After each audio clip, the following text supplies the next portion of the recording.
Assalamualaikum, terima kasih Mbak Emma dari Kota Bogor datang ke Lembaga Kursus Ita Yudhistira untuk belajar makanan Palembang dan pempek Palembang.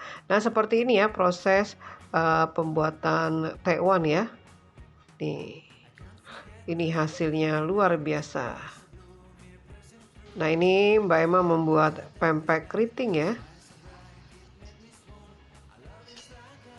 Seperti ini. Tuh, cantik sekali.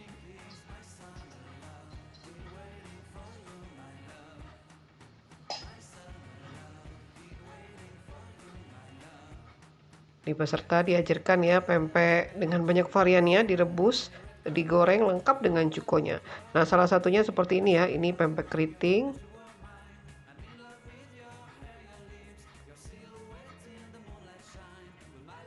Nah, ini pempek isi pistel ya. Pempek yang diisi dengan tumisan pepaya muda.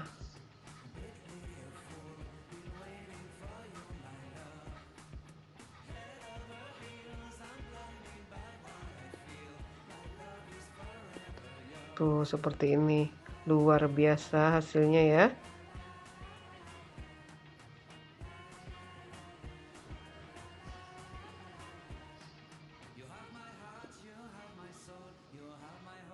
Nah, ini pempek lenjer kecil ya.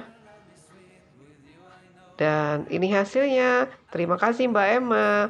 Sukses. Salam pempek Palembang dari kami Lembaga Kursus Ita Yudhistira.